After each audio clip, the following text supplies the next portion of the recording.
Hello friends, मैं निकिता ज्ञान Gomti classes में आप सभी लोगों का स्वागत करती हूँ। तो आज हम एक न्यू चैप्टर से स्टार्ट करेंगे, वो है डाइजेस्टिव सिस्टम, पाचन तंत्र।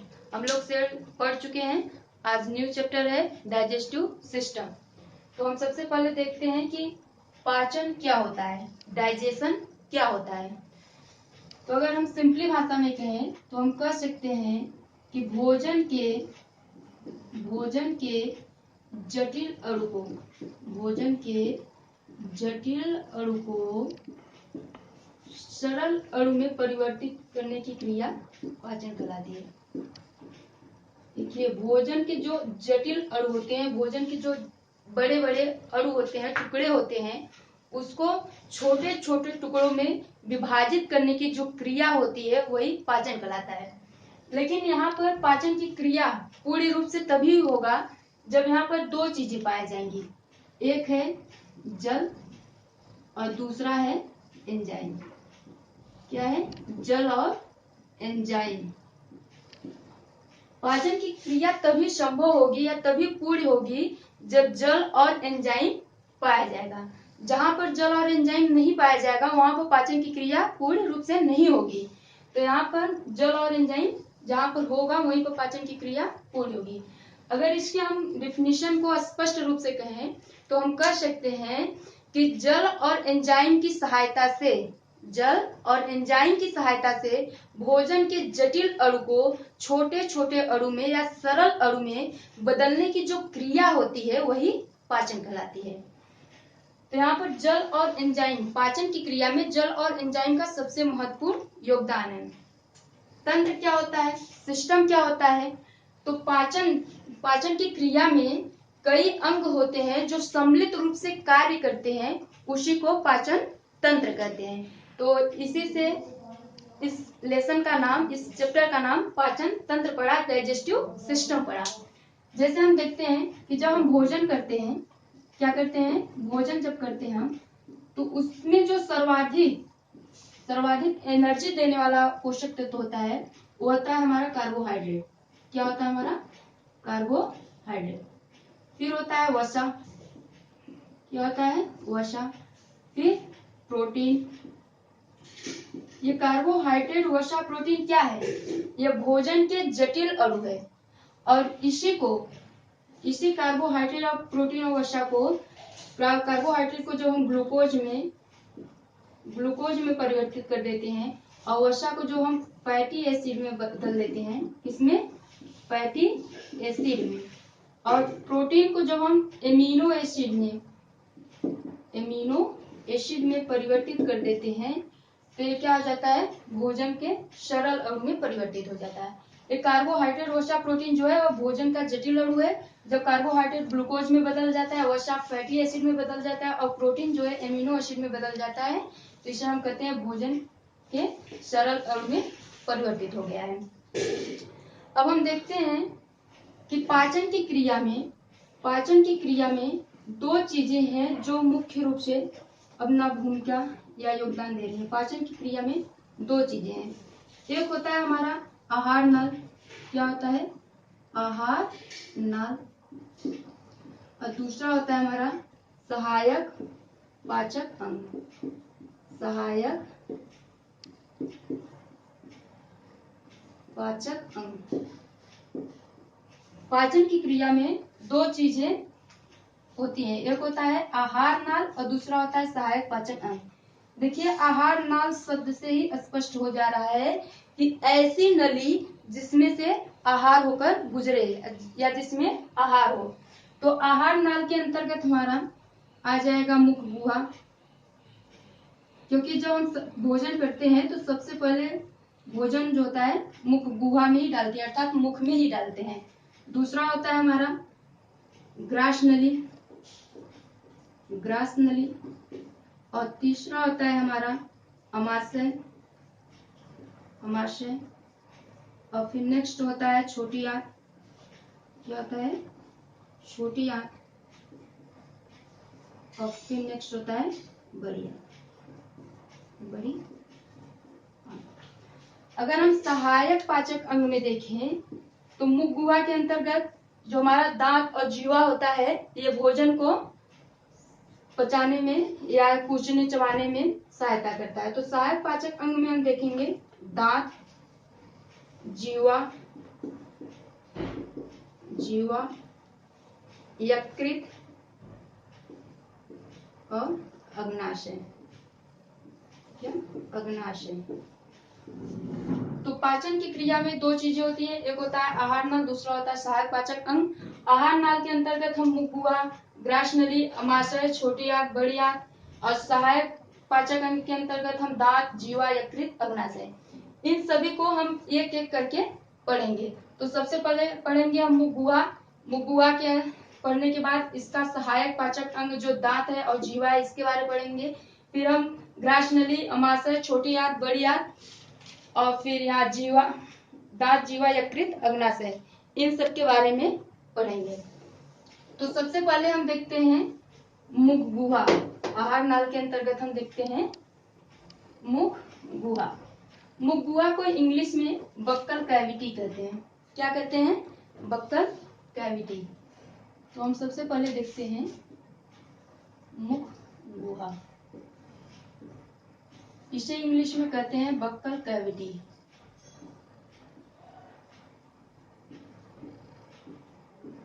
क्या कहते हैं? Buccal cavity. तो मुख गुहा क्या है?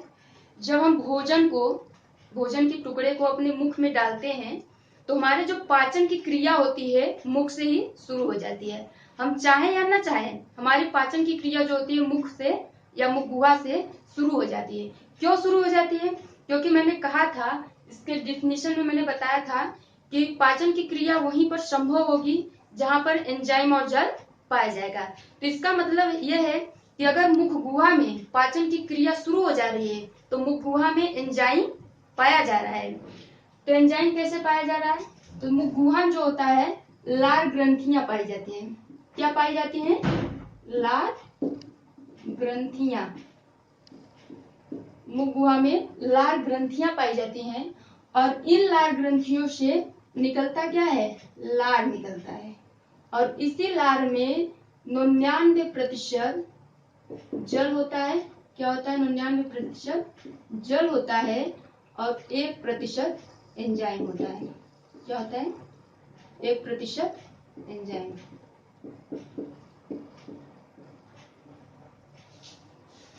मुख गुहा में पाचन की क्रिया शुरू हो रही है क्योंकि मुख गुहा में लार ग्रंथियां पाई जाती हैं और लार ग्रंथियों से क्या निकलता है? लार निकलता है। और उस लार में से 99% जो होता है जल होता है और 1% जो होता है एंजाइम होता है। देखिए, मुख गुहा में जो लार ग्रंथियां पाई जाती हैं वह 3 जोड़ी पाई जाती हैं। कितनी जोड़ी पाई जाती हैं?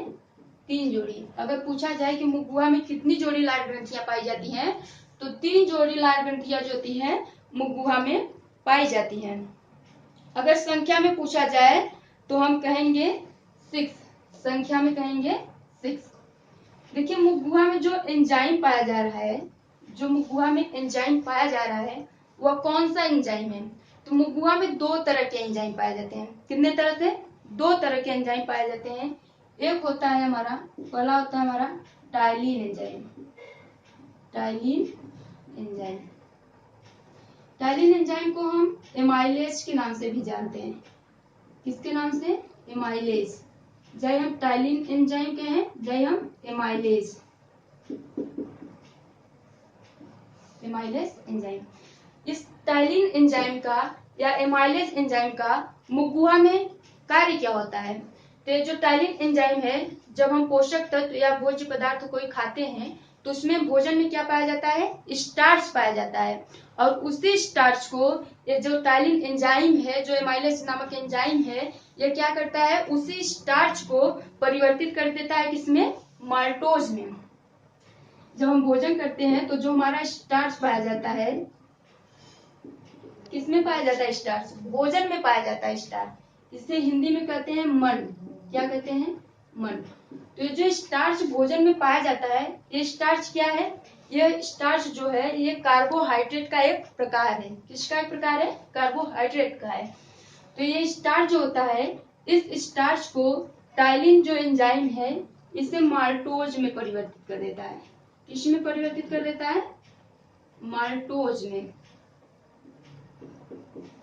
माल्टोज में देखिए यहाँ पर जो एमाइलेज है इसकी अगर हम स्पेलिंग देखें तो ये MILASE, लास्ट में एमाइलेज। जब हम शब्द का उच्चारण कर रहे हैं या बोल रहे हैं एमाइलेज, तो लास्ट में एज ASE शब्द का उच्चारण हो रहा है।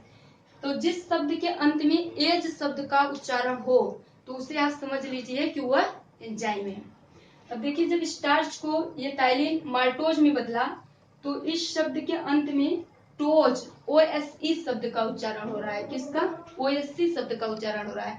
तो जिस शब्द के अंत में टोज या OSE का ओज का उच्चारण हो तो इसका मतलब होगा वह क्या होगा? एक प्रकार का शर्करा होगा। यदि वह शर्करा होगा तो स्वाद में कैसा होगा? मीठा होगा। यानी कि ये जो माल्टोज है ये स्वाद में मीठा होगा। कैसे होता है?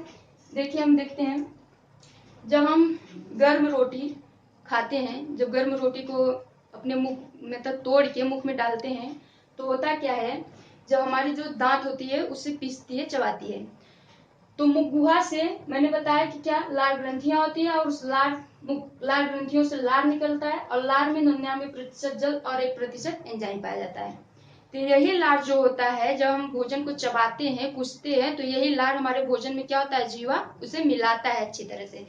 जब मिलाएगा तो भोजन में स्टार्च पाया जाता है, मंड पाया जाता है। ये टाइलिन जो होता है जब भोजन में अच्छी तरह से मिलता है तो ये स्टार्च को क्या करता है? माल्टोज में परिवर्तित कर देता है। जब माल्टोज में परिवर्तित कर देता है तो हमारा जो रोटी है वो कैसा लगने लगता है? मीठा लगने लगता है। तो इसी कारण हम कहते हैं कि जो हमारी रोटी होती है वह स्वाद में कैसा होता है? मीठा होता है।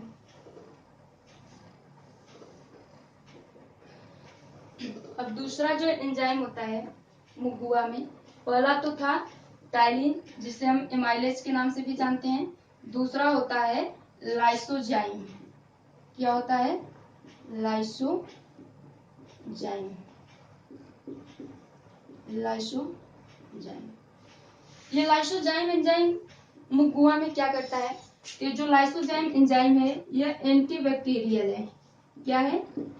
एंटीबैक्टीरियल है। एंटीबैक्टीरियल एंजाइम है। कैसे एंटीबैक्टीरियल एंजाइम है? होता क्या है कि जब हम कभी जल्दी रहते हैं या जल्दी रहता है तो क्या करते हैं कि हाथ को धोना भूल जाते हैं और भोजन करना स्टार्ट कर देते हैं। तो हाथ में जो जीवाणु होते हैं वो भोजन के माध्यम से हमारे मुख गुहा में प्रवेश कर जाते हैं। तो यही एंजाइम जो है, यही लाइसोजाइम एंजाइम जो है, ये क्या करता है? मुख गुहा में ही उस जीवाणु को मारने का काम करता है। इसलिए इसे हम एंटी बैक्टीरियल एंजाइम कहते हैं। क्या कहते हैं? एंटी बैक्टीरियल एंजाइम करते हैं, क्योंकि ये मुख गुहा में भोजन के माध्यम से जो जीवाणु प्रवेश कर जाता है उसे मारने का काम करता है। इसलिए जो लाइसोजाइम का कार्य है मुख गुहा में वह है जीवाणुओं को मारने का। भोजन के द्वारा जो जीवाणु मुख गुहा में आते हैं। तो इससे यह स्पष्ट हुआ कि अगर एग्जाम में पूछ दे कि मुख गुहा में किस चीज का पाचन होता है, प्रोटीन का पाचन होता है, वसा का पाचन होता है या कार्बोहाइड्रेट का पाचन होता है, तो किसका पाचन होता है? कार्बोहाइड्रेट का पाचन होता है। कैसे? कि मैंने बताया कि भोजन में स्टार्च पाया जाता है और उसी स्टार्च को जो टाइलिन नामक एंजाइम है वो क्या करता है? माल्टोज में परिवर्तित करता है। तो मुख गुहा में हमारा कार्बोहाइड्रेट का पाचन होता है। अब हम नेक्स्ट देते हैं जीवा। क्या देखेंगे? सहायक पाचक अंग के अंतर्गत जो हमारा दांत और जीवा है उसके बारे में देखेंगे। दांत और जीवा के बारे में देखेंगे। तो ठीक है, हम दांत और जीवा के बारे में नेक्स्ट वीडियो में देखेंगे। और यदि ये समझ लीजिए कि डाइजेस्टिव सिस्टम का ये एक भूमिका था और इसे आप अच्छे से समझ जाइए। नेक्स्ट वीडियो में हम मिलते हैं। अच्छा लगा हो तो वीडियो को लाइक कीजिए, चैनल को सब्सक्राइब कीजिए। धन्यवाद।